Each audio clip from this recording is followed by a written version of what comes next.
ஆச்சி பாதாம் ட்ரிங்க். ஆச்சி பாதாம் ட்ரிங்க் ஒன்னு வாங்கினா ஒன்னு ஃப்ரீ.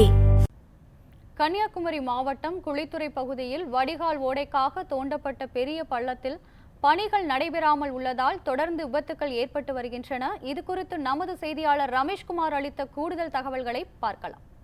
கன்னியாகுமரி மாவட்டத்தில் நாகர்கோவிலிருந்து திருவனந்தபுரம் செல்லும் தேசிய நெடுஞ்சாலையை செப்பனிட நீண்ட நாட்களாக வலியுறுத்தியதை தொடர்ந்து தற்பொழுது சாலையை செப்பனிடும் பணி என்பது ஆங்கங்கே நடைபெற்றுக் கொண்டிருக்கிறது. இது பொதுமக்கள் மத்தியில் பெரும் வரவேற்பு என்பது பெற்றிருக்கிறது. அதே வேளையில் சாலையை ஒட்டி பல பகுதிகளில் கழிவுநீர் ஓடைக்காக தோண்டப்பட்ட பள்ளங்கள் தற்பொழுதும் நிரப்பப்படாமலே மிகப்பெரிய ஒரு விபத்தை ஏற்படுத்தும் ஒரு பள்ளங்களாகவே மாறியிருக்கிறது. நம்ம இப்போ நிற்கும் பகுதி குளித்துறை பகுதியில் நின்றுட்டு இருக்கோம்.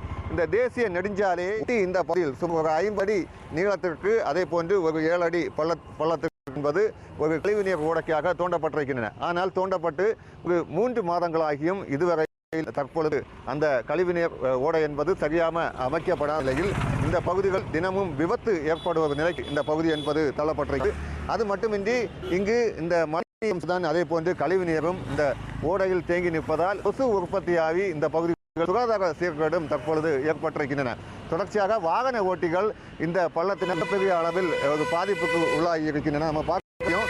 இப்போ அந்த தேசிய நெடுஞ்சாலையை ஒட்டி தான் இந்த பள்ளம் என்பது அமைந்திருக்கிறது. இந்த பகுதியில் மட்டும் அந்த கழிவுநீர் ஓடை என்பது சரியாக அமைக்கப்படாமல் தொடர்ச்சியாக பள்ளமாக இருப்பதால் மற்ற பிற இடங்களிலிருந்தும் இங்கு கழிவுநீர் என்பது அதிக அளவு தேங்கி நிற்கிறது.